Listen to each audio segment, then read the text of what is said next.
Assalamualaikum and good morning students. Hope you are all fine. Here I am going to teach you English summer task of grade 7th. So according to summer task, our first question is reading of unit 1, 2 and 3. Now open your books. Our first unit is Antarctica and the South Pole and on page number 4. Antarctica is a huge continent at the bottom of planet Earth. The continent and surrounding Southern Ocean are also known as the Antarctic. Antarctica is bigger than Europe but not quite as big as North America. It has no native people, no native language and no money. 98% of Antarctica is covered in an ice cap that is on average at least 1.6 kilometers thick. Not surprisingly, it is the coldest, driest, windiest place on earth. Going to Antarctica is a bit like going into a deep freeze. Here I just read first paragraph unit and tell you how you do your summer task easily according to my instructions. Now your second question is do 20 pages of writing 1 page daily.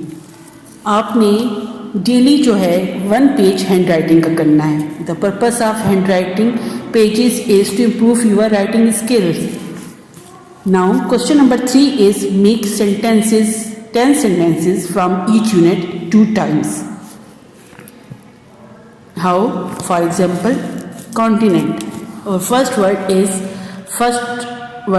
from first line is continent.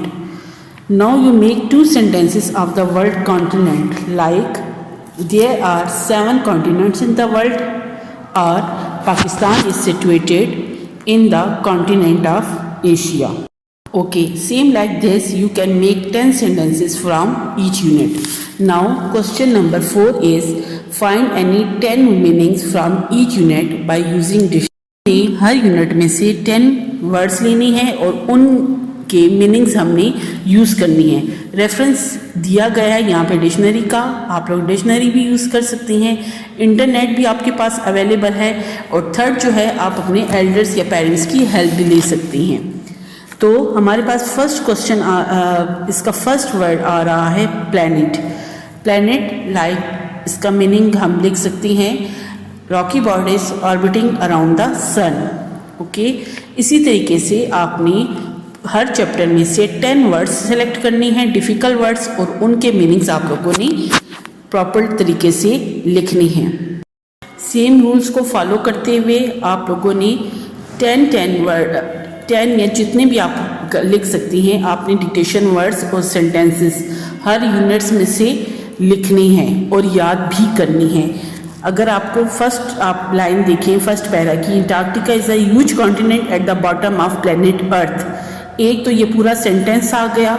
Secondly अगर इसको word form में आपने search करना है, याद करना है, learn करना है, लिखना है अंटार्कटिका कॉन्टिनेंट बॉटम. 3 वर्ड्स आपके पास टफ वर्ड्स हैं, डिफ़िकल्ट वर्ड्स हैं जो यहाँ पे लिखे हुए हैं जिनके स्पेलिंग्स में आपको प्रॉब्लम हो सकती है. इसी मेथड को फॉलो करते हुए आपने हर यूनिट में से इसी तरीके से डिक्टेशन वर्ड सर्च आउट करनी है, याद भी करनी है और लिखनी भी हैं. Right second last question is right about 3 national heroes. Why do you like them. आपने कोई से भी 3 नेशनल हीरोज़ अपनी पसंद के, फ्री हैंड आपको दिया जा रहा है, अपनी पसंद के 3 नेशनल हीरोज़ के बारे में लिखना है. साथ में ये रीज़न भी देना है आपने कि आप उनको क्यों लाइक करते हैं, वो रीज़न क्या है जिसकी वजह से वो आपके हीरो हैं या वो आप जो है और आप उन्हें क्यों लाइक करते हैं. लास्ट क्वेश्चन है राइट एनी 15 6 लेटर वर्ड्स. आपने कोई से भी 15 ऐसे वर्ड्स लिखने हैं जिनमें 6 अल्फ़ाबेट्स या 6 लेटर्स. लाइक हम एक वर्ड ले लेते हैं जैकेट. ठीक है, जैकेट में कितने अल्फ़ाबेट यूज़ हो रही हैं. Look JACKET. इसमें हमारे पास 6 अल्फ़ाबेट्स और 6 लेटर्स यूज़ हो रही हैं. सो ऐसे 15 वर्ड्स आपने लिखने हैं जिनमें हमारे पास 6 लेटर्स या 6 अल्फ़ाबेट यूज़ हो रही हूँ. होप आप लोगों को समझ आ गई होगी. इसी मेथड को, इन्हीं इंस्ट्रक्शंस को अगर आप फॉलो करोगे तो आपका समर टास्क बहुत इजीली आप लोग अपने समर टास्क को कर सकेंगे।